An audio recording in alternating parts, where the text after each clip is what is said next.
Welcome back to the Pro Series podcast, episode 221. Today's guest is another guest that is in the architectural world, Peter Twohy. He's the principal of 2E Architects. He does a really cool VR walkthrough of something that he advocates about with all the architects and designers that he talks to. So if you are listening to this, head over to YouTube or Spotify or wherever you watch podcasts, and this is a very good visual podcast. So check that out and check out Peter Twohy. But before we get into this episode, please like, subscribe, and review the Pro Series podcast wherever you listen to podcasts. And now I hope you enjoy episode 221 with Peter Twohy. Peter, thank you so much for hopping on the Pro Series podcast. So excited that we finally got this scheduled. We were introduced by Adrian Ramsey over in Australia, and Yeah, great dude. Great dude. yeah, I'm glad. It's been kind of cool. We've been sharing guests for years now.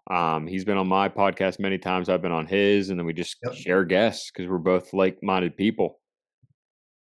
So I can't wait to hear about your conversation and everything. Yeah, he's like one of my favorite people. Adrian is. I've known him for years, but we finally met in person. Actually, it was in Barcelona, sort of meet you halfway. And Oh, okay. and it was just great. I mean, like meeting him was like meeting, I don't know, a long lost friend. It was just great. And he's really, again, one of my favorite people. Did So you guys meet on social media? no, we were both in a group um, uh, of architects. It's a worldwide marketing group, and Was it the and AIA? yeah, so Okay. so it's yeah, it's a mastermind. It's run by Eric Bobrow and Richard Petrie. It really helped my business a lot. Um, so marketing for architects or something like that. But the mastermind group with if you look up Richard Petrie or Eric Bobrow, you'll find it. And um, and so we met through that, like probably 4 5 years ago, four at least. And then finally they had a meeting. The group met in Barcelona, so I got to meet him. I got to meet his wife Becky, who, as Richard Petrie would say, his long-suffering wife Becky. um, and and they're just wonderful people. I mean, you and it just was great. So Yeah, it's so cool because like it's such a small community. We think it's such a small community in your own city, and yeah, then you get to like worldwide and it just becomes smaller and smaller, it seems like, even though how big it is. you're right, exactly. Yeah. But I want to start off hear about your background, how you kind of got into the industry and then we'll start in conversation about some marketing and like virtual reality but I want to start off like where did you start off in your career? So 2E Architects, my company, was born a little bit over 20 years ago. We just celebrated the 20th anniversary, and it all started with a hernia operation, like all great stories. And so there I am, like trying to get better after this, miserable operation. And I get this letter from this guy's name was Bruce Finkelstein. He was opening up, and this, by the way, I think is an absolutely amazingly good idea. And of course, not my idea; it was all Bruce's idea. But it's very repeatable. So I'll explain. So he wanted to sponsor a young architect, and 20 years ago, I was nearly young, at least, um, and so sponsored this young architect in his office, right? And so what I did is I wrote him a check. I think we agreed to 30% of whatever I earned. So I couldn't lose money in a month because, and so it was my phone bill, my, office equipment, paper, whatever. It was internet, it was rent, it was everything rolled up into that one thing. And they had a vested interest in making my firm successful. Hmm. So because the more I made, the more they made. Yeah. It was literally that simple.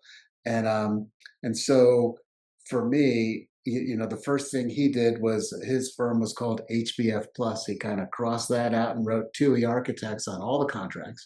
So I didn't have to figure that out. And then we shared this assistant. Her name is Kitty Daly. She was this wonderful person who, again, was like I needed, and I was with them for about 7 years. Um, and and so from my perspective, like if I had a question about anything, Bruce had the answer. Business, architecture, it didn't matter what it was. He had the answer. And then Kitty was like, again, the glue that held everything together, but also the energy in the place. So it was like a den mom or whatever. It was perfect. She was great with clients and all that. But after about 7 years, Bruce he was thinking about retiring, which he eventually did. And I went out on my own. But by then, I was a good enough business person to run an architecture firm, small, Mhm. solo architecture firm. But when I started, I was not. And I knew that about myself. So, am I a talented designer?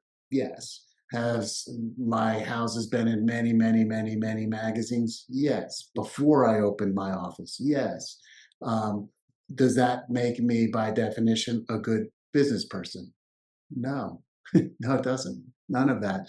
And so I knew if it were only up to talent. I had enough talent. If that was all that was on the table, but I also knew that that wasn't all that was on the table. I had to figure out all the rest of it, which, again, for them, Kitty did my books, and so but then taught me how to do it over those 7 years. It was just great. And so from the perspective of me, it was the easiest way to open up a firm, the easiest way. From the perspective of them, right? So Bruce, they get free money. They had a desk, right? So it was sitting there empty, or I could be in it. If I sat in that desk, then they could make money. Mhm. And I would tell them knock knock jokes until they laughed. So they got that benefit as well. But you get my point that they don't get any liability because any decision I make is mine. It's not Our firms are unrelated from a lawyer perspective, completely unrelated. So um, so for them, it was again easy money. So it's a very repeatable process on both sides. You find yourself with an extra desk and the expertise of knowing how to run a firm. He sent out 100 letters to architects in the Baltimore area. Again, mine, I threw mine away, but my wife saw it in the trash and said, "This sounds perfect for you," and so then I met them. They met about, I think they said seven, and they chose me. Wow. So it's real. Again, it was a huge moneymaker for them, huge Yeah. is my mind, but an easy moneymaker for them. And yes, we had a great time. So I love it. And then you're going to say, which is a fair question, Peter, did you extend this to somebody else, like pay it forward? And the answer Yeah. is no, because I'm still not a very good business person. I'm good enough to do what I do, but not to help people. Like I don't think I'm the world's greatest role model from that perspective. The thing is, with paying it forward, it doesn't have to be exactly how someone paid it forward or paid it to you. You Right. do it in different ways. I mean, Like like this podcast. yeah, people listening to your story because that you don't know how much that means, or talking at a university, or just having someone job shadow you. It's Exactly. so many different ways to pay it forward. Right. So I'm trying. I'm trying. Yeah. And then the with it was interesting. So um the virtual reality started probably, oh, gotta be like 15 years ago, maybe more. So in Baltimore, I lived on this NCR trail. So I used to jog like every day on this trail and jogging away. And I came up with this idea that architects should offer their clients unlimited three-dimensional drawings. That's what we should do. So they would understand their project inside and out and all around. And I just started laughing. I stopped jogging, started laughing because it's got to be impossible, right? That's impossible. And but then I thought, well, wait a minute. well, I make a 3D model in ArchiCAD, and maybe there is a way to do this, and I figured it out. So it took about a year, and I came up with these. They're not artistic renderings, but they were accurate. And the most I think I ever did was about 60 in a house. Right, 60 Holy render. And crap. That's a lot of time. but it isn't. You make the Really? model, right, you make the model, and then this is the story, it's hilarious. So, um, y the wife asked for what it looked like when you stood at the island looking into the family room, which is like, yeah, I do that every single time because everybody wants to see that. Yeah. And so you look and you see all these cameras, little icons of cameras and where they're pointed.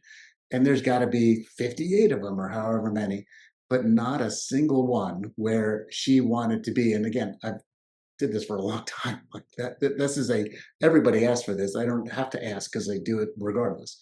And but there wasn't one there. So while we were on the phone, I created the image and emailed it to her just right like that because it's that fast. Yeah. And she goes, "Oh, this looks great." It's like, was that in question? I mean, the other 58 look great. You really think maybe this one wouldn't? And so she laughed. She goes, "No, I didn't really think that." But so it's fast. Yeah. Yeah.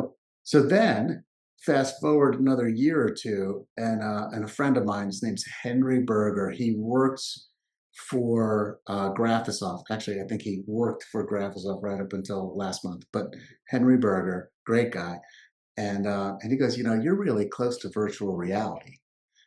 And I was really, because yeah, you make a BIMX model and you're like 99% there. Why don't I introduce you to an architect that I know? His name is Richard Reinhardt, who's doing this already.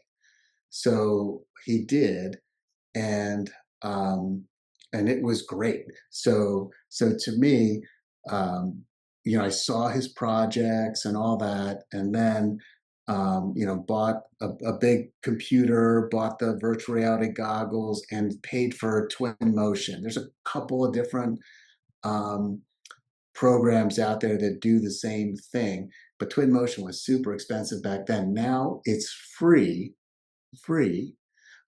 So for people thinking about virtual reality, there's like a million reasons to do it.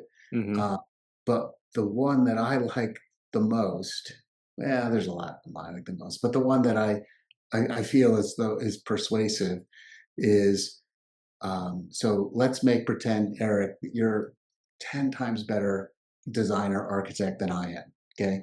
And you don't have virtual reality, and the client is interviewing both of us. Yeah. So you have this great interview, you really connect with them on a personal level, you show them the work that you've done and all that. And remember, you're 10 times better.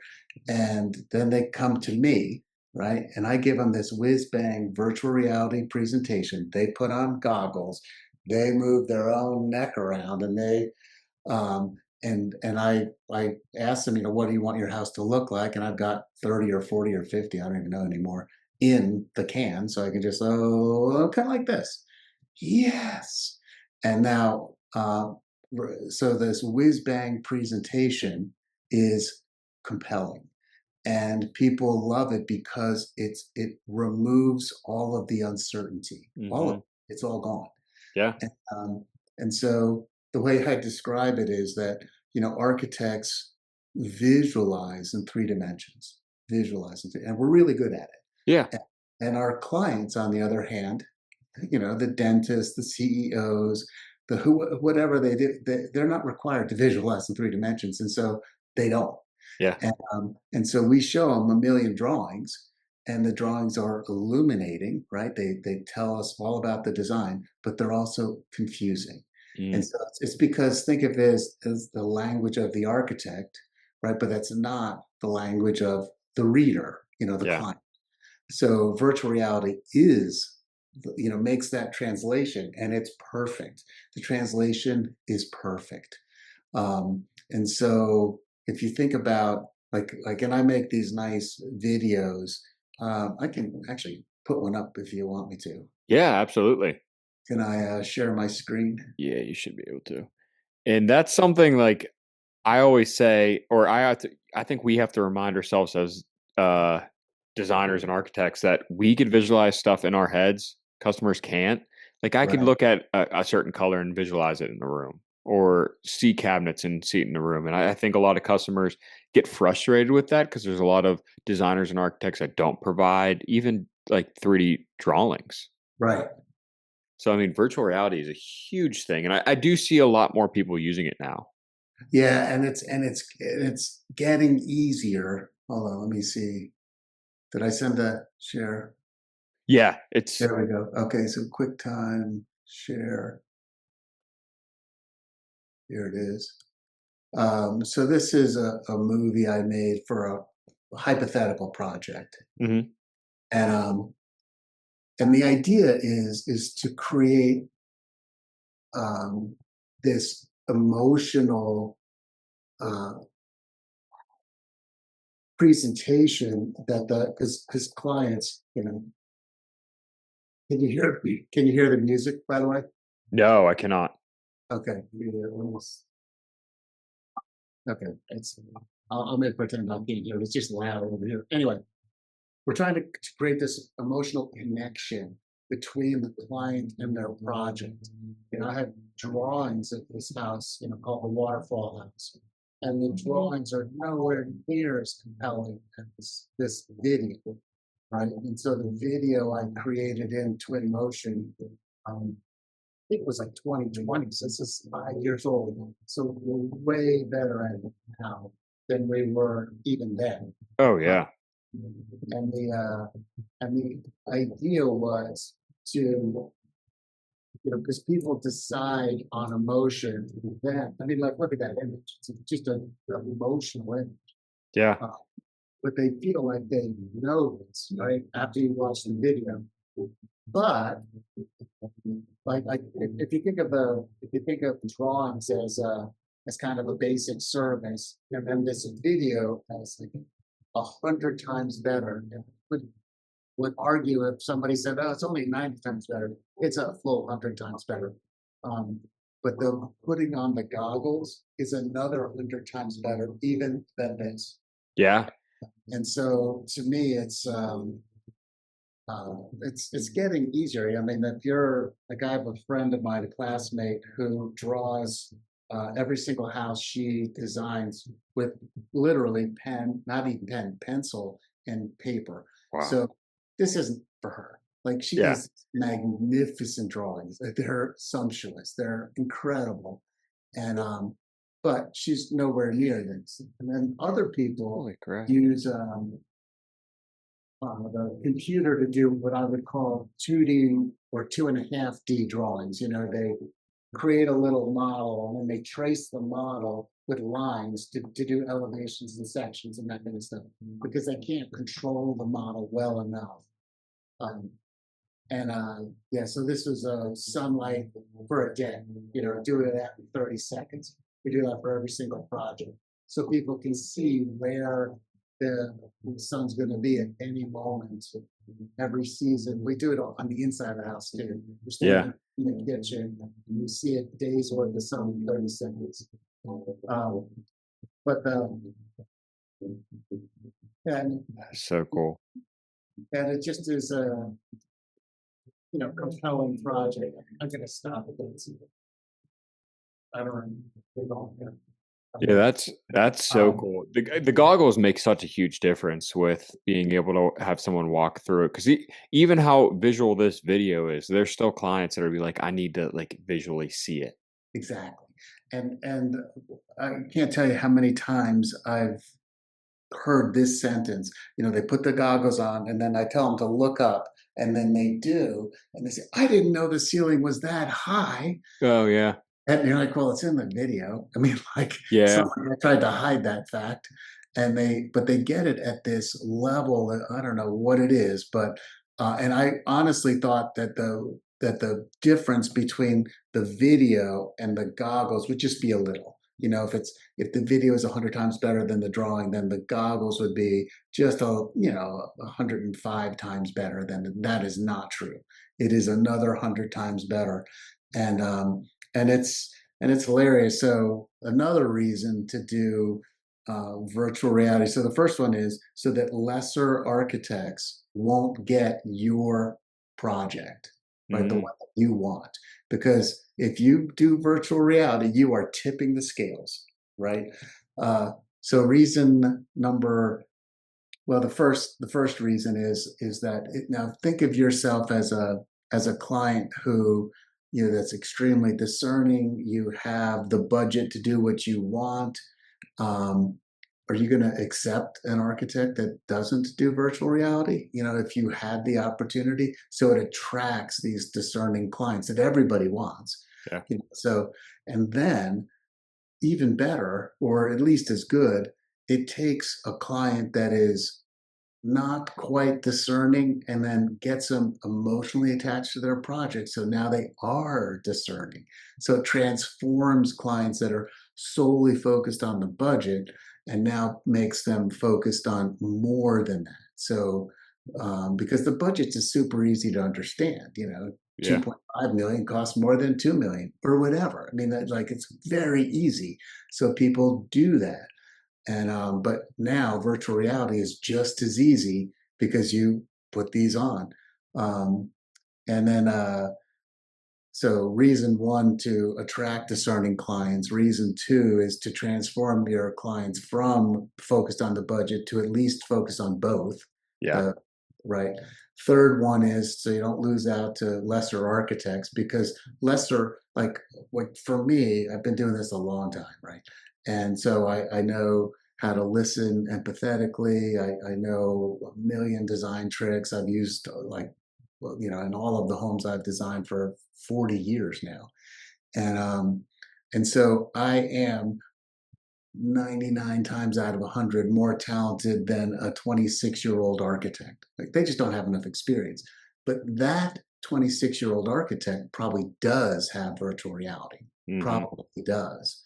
And so now the client looks at both and they're like, and if I don't have virtual reality and that 26-year-old does, now they have like, wait a minute, so for me, and then like the marketing, like if you surf on over to 2E, so 2e-architects.com, you'll see my website's pretty flush with enticing videos and projects and everything else, and a lot of that is because of virtual reality. Hmm. So and then when somebody comes in for to interview me, it's like the easiest of all time. I tell them a little bit about myself, then I ask them to describe their house, and then I put the goggles on them, and then I shut up. There's no more talking required, and they usually take the goggles off, and one looks at the other, and it's like, yeah, I think we've made a decision, like Yeah. that. I Uh, think it I think I'm it gives people a lot of ease too, customer-wise, because 'cause they're trusting you with thousands of dollars and sometimes millions of dollars of renovations for their home that they exactly own equity in and all this stuff, right. and it's stressful if they don't understand what's everything that's going on. It's good that you have it in your head, but the customer can't get it in their head, so it just Exactly. allows them to sleep because nothing's worse than a really stressful client, and if Mhm. you could get them to be comfortable and actually see it in real time before they even go through the construction process, it's just going to be smoother on both ends. Exactly. And to your point, one of my clients, he said that the whole construction, process of building his house was just like deja vu. He knew everything that was going to happen before it happened. And it's like, write that in the review, Yeah. Um, and he did. But it's just and what you'll find is that clients who get that level of certainty, there's a couple of benefits for us as designers, so and I'll admit one that's not necessarily a benefit, although ultimately I think it is. So I designed so if you're certain, you make a decision and you stick with it, Hmm. right? If you're certain. If you're not certain, then you're nervous. Everyone, you, me, everyone else. And so you want to see more options because you don't know. Yeah. So as soon as you see a video like the one I just showed you, and again, it's even better when you put on the goggles, then you become what happens is my clients, I have a very high bar for design, right? It's higher than 99% of my clients. And so once they see what I've achieved, they're like, yeah, that's better than what I was hoping for. And it's their vision, right? It's their goal, not mine. And they can see that, like, this is what I asked for, only it's better than I ever imagined it could be. So then they start to relax at that point. And then they just become great clients. And so they're decisive. People have asked, do they ask for a lot of options? Because they think that'll slow me down. And some do, but most don't. The overwhelming majority don't, and because they see it and it's enticing, right? Yeah. What I've shown is enticing, and and so they just want to be a part of it. So that's great. And then I kind of buried the lead. One of the other reasons as an architect to do virtual reality is I charge more money, so my fees are higher. Yeah. But I think customers would be willing to spend more money to be able to do a walkthrough like that. Exactly, exactly. And it's better than that because if they don't want to spend the money on this, they're probably not my clients anyway. Yeah. So to me, it's one of those win-win for both of us, because they have the right architect and I have the right client. Both are true. It's also a cool sales tool on your end because if the customer says, I don't want to spend the extra money for the virtual reality, and you're like, I don't know if I want to go through with this because the reason why I make it almost like a must is because I want to make sure you know exactly what you're getting. And Exactly. if the customer hears that and they're like, oh, wait, maybe he is here for me and not to just sell the job. Because I think anytime when you're selling anything, people think used car salesman. They're Right. they're afraid they're going to be used, and this just shows the customer like you're here for the long run. You want to make sure the project goes as seamless as possible, and you're getting Mhm. the vision that they want. Yeah, exactly. And the yeah, so when they see that really, I'm on their team for that exact reason, because you Yeah, articulated it very well.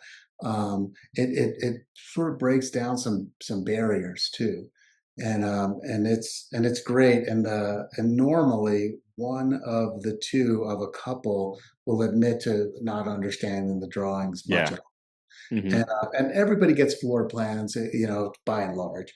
And but then you get to the sections and the elevations, and I know, 'cause, I can draw a beautiful elevation of an ugly building. That is not hard to do. yeah. Make things way out of proportion and the ins and outs and all that, and so and but I also know, like, I visited Thorn Crown Chapel in Arkansas a couple years ago, and so it's this beautiful. Are you familiar with the project? No, Okay, so Faye Jones did this. It's a chapel. It's in the middle of the woods. It's a rectangle. Okay, 25 feet wide by 50 feet, and that's it. It's a rectangle, but it's all glass and it's super tall. oh, I have seen this. I didn't know this was in Arkansas. Okay, Yeah, it's and beautiful. yeah, but the drawings of this are not gonna be beautiful. It's like Yeah. it's just a normal, and specifically the side of it is like, well, it might even be ugly, but it is not.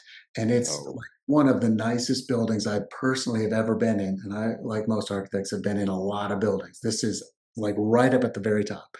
And and and I thought about it, that like selling this with drawings would have been hard, but yeah. selling it with virtual reality would have been easy. It's a must because other than that, it looks like a glass shoebox. Yeah, exactly. With a big roof. We'll get to Yeah, that. Big roof. And and so you're like, well, wait a minute. And so to me again, virtual reality, it attracts the right kind of clients. It provides the right kind of fees. It's not that hard to do. Like, I figured it out on my own. There's plenty of tutorials online nowadays that didn't exist when I was doing this. Um, and the real secret is to, well, I guess there's two. The first one is to be that empathetic listener so that you can really, flush out their dream, right? Because Hmm. they're going to know it. Because again, there is no like mistaking. When you're in virtual reality, if it's their dream or if it's my dream, they'll know it. Yeah. So you have to be a real empathetic listener and really focus on their dream and making it better than they ever thought it could be, right? But then the other part is to create a process that um, that you start with concept design, and it's a relatively linear process all the way to the permit drawings with these little speed bumps into virtual reality. So they can't be this like detour that takes people all over the place and then you lose all this money because if you let it, virtual reality can do that. Like you could be working on your virtual plan for, again, way longer than is necessary. So it's another skill to add. So I use ArchiCAD, and then ArchiCAD for a while had a relationship with Twinmotion, and it was free. If you Mm. had ArchiCAD, you got Twinmotion. Um, and then um, you had to pay for Twinmotion. It was like I think it started at 2,000 a year or something like that. So Oh, wow. not nothing. Then it went down to like 1,000, and now as long as you do less than $1 million of whatever, it's free. And so, like, I don't make more than $1 million, so I feel pretty confident in taking the free version. And the free version is the same as the other, but the technology is very, very similar to what they used for the Mandalorian. So Oh, wow. exactly. And what they did for the Mandalorian, for people who don't know, is they took all these fantastical designs and they put it on a circular wall and they put the actors inside that cylinder essentially. But so you could be on the ocean, you could be in a cave, you could be in the woods, you could be wherever. And that technology is the same technology that's used in Twinmotion. That's um, cool. yeah, so the big negative is um, that for me, it means I have to be a tech guy, Hmm. so which I'm not. So I say I'm an expert in three programs on the computer. One is ArchiCAD, and if you're an expert in ArchiCAD, you would argue with me that I'm an expert in ArchiCAD. Twinmotion, I think I can say that I'm an expert in that. And then email, and I'm Yeah. particularly good at reply all. And that Oh, those are the three, right? And so to me, like that I learned how to do this is kind of means almost anybody can. Um, but again, part of what you're trying to do is let me see if I can find this.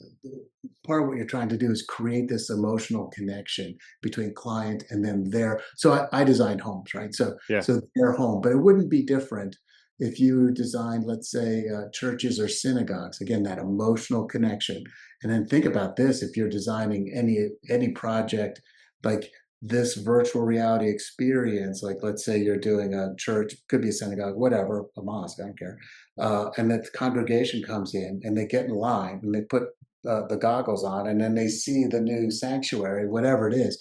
Do you think their donations will be higher or lower with or without the goggles? And it's a lot higher. Oh, yeah.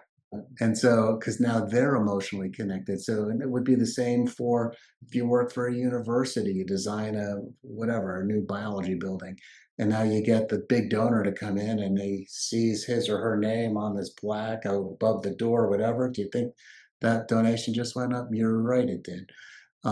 Think about it for somebody who's designing an office building or a restaurant or whatever, and now you get the people coming in and making decisions earlier or buying earlier. Let's say it's a condo unit, and then now you walk through the condo on the 13th floor and you see the view from the 13th floor. And does that guy say yes? Yeah, they do.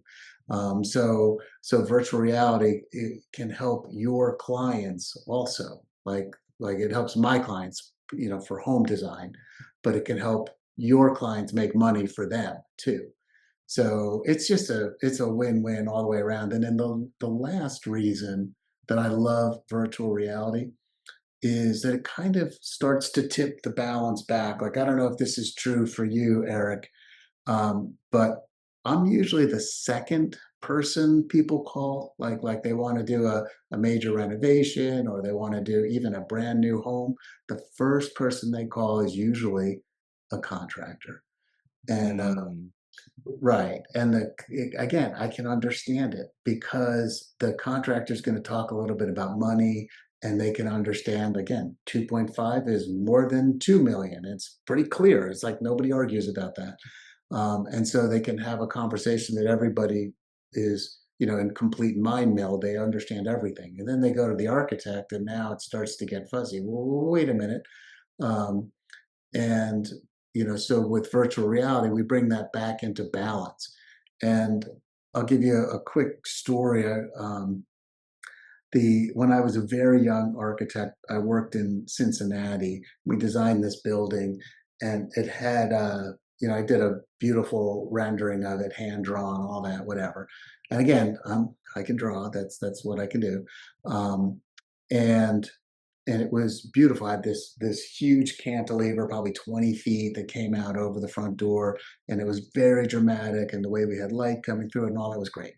The contractor said, "Well, you know how much that thing costs?" And I don't remember. It was 40 years ago. Um, and he goes, "We could just like slash it right from the budget."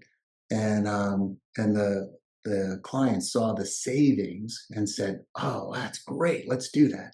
And then the building's like 98% done. He goes, "I thought this building looked nicer." Well, you took the major piece off it. And I always wondered subsequently, like if I'd had virtual reality 40 years ago, I said, "Oh yeah, let me just take that off and then you can see it without and see if yeah. you like it still." And I know for sure that that client would have said, "Oh no, this is not worth it." So again, bringing things into balance because budget's important. I'm not Yeah. saying budget's not important, but it's not the only thing that's important. Yeah. And people understand like what they're getting. So I do have to say, I'm a big fan. And our latest innovation with virtual reality is now we started in concept design. So we make a white model, like a chipboard model from years gone by.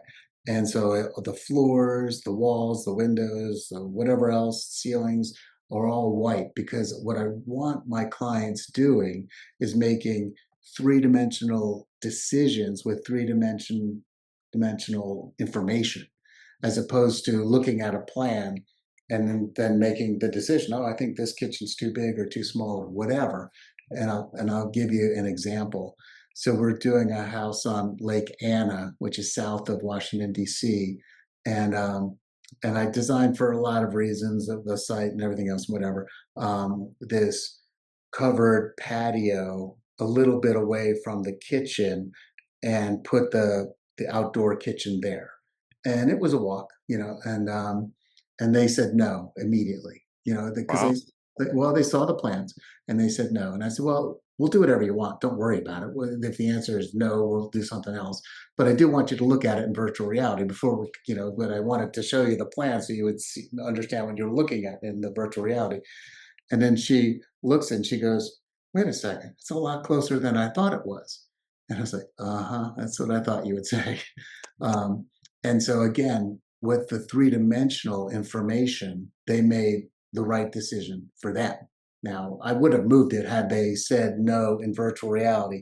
And that's the part that I hinted at earlier. So sometimes you'll be shocked to learn, Eric, I'm wrong. And a client says something, like, "Oh, I don't really even like that ceiling height," or whatever it is. And I can't argue with them anymore. And I Yeah. can't, right, because they can see it. And there's no question about whether they like it or not. They know, and they're right. So then I have to change it if I'm wrong. Now, that doesn't happen a lot, but it does happen. And there's literally no arguing because like, yeah, I fully get it. It's right there. I see Yeah. it. And I yeah, think one of the biggest things that you'd ask any architect or designer, the most thing they hate about their job, and it's probably the revision process.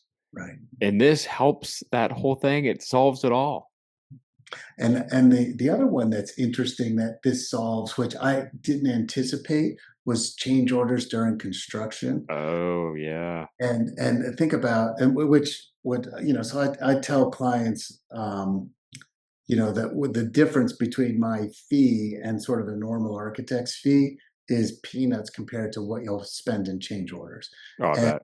right, right. But I always sound like a car salesman when I say it, so I don't always say it. But I'm right. And so what happens is like, the client will say, I thought this was gonna be bigger or smaller or the taller or shorter or anything else. And then the contractor looks at the drawings. It's a 20 foot 5 inches and a half, and it'll get the tape measure, and it's on the nose.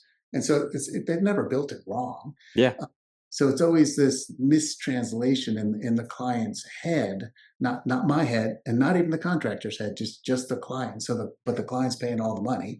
Yeah. So if they think it is too short or too tall or too wide or whatever, then they're right. But in virtual reality, we've already solved that problem because they've Yeah. already seen it. And so we don't have that change order. And it's the same thing with colors too. Like we'll put in, the Benjamin Moore fill in the blank, whatever color it is, and it has an RGB number, and we put that right in the drawing. We'll do the same thing with all materials. And so like there's no question about whether things match or not. They do or they don't, and it's right there in the environment. Yeah. Makes everything so easy. Right. Well, Peter, I want to finish up on where people could follow you, your website, or reach out to you. So yeah, so they can do all that. So the website is 2e-architects.com. And there's uh, an email me button on there, but my email address is peter@2e-architects.com. I'm usually pretty helpful to people on the VR process. Um, and, so if people have questions, don't hesitate to ask. I might not get to it right away, depending on, clients and my Yeah. wife and the kids and whatever else. But it'll be on the list, don't worry. And yeah, and it's, to me, again, like if an architect wants to attract, more discerning clients, if they want to transform their existing clients into more discerning clients, if they want to make more money, uh, this virtual reality is absolutely a way to go. The last thing to think about is, so what you really need is whether it's ArchiCAD or Revit or whatever, you have to be making a BIMX model Yeah. of your project, and then that gets put into Twinmotion. But if you are making a BIMX model, you are at least 90% the way there, at least maybe 95, because the Twinmotion part's like easier than the modeling it in the computer programs. So Makes it a no-brainer then. yeah, exactly. All right. Well, Peter, thank you so much for hopping on. We'll have to do another episode down the road. Yeah, I'd love to. And then what I'll do is I'll send you some images and whatever you can attach if you want. That'd be awesome. Okay, awesome, Eric. Well, thank you so much for hopping on the podcast. Oh, I love it, and I listen to it. So to me, like I'm kind of honored because I'm a fan, and the what I find great is the way your guests come on and they just expand my vision of what the world is. And That's the best part about it. Thank you so much for that. Yeah, that's the main reason why I do it. It helps me too. exactly, Yeah. I can't imagine that it couldn't. Do you know what I mean? Like your guests and yeah, I wouldn't be doing it if it didn't. yep. Honestly, selfishly, I kind of still do it because of that. Exactly, which is great, and like selfishly for you, but it also helps all of us, Yes. So thank you. Oh, thank you for hopping on and being part of it. Okay.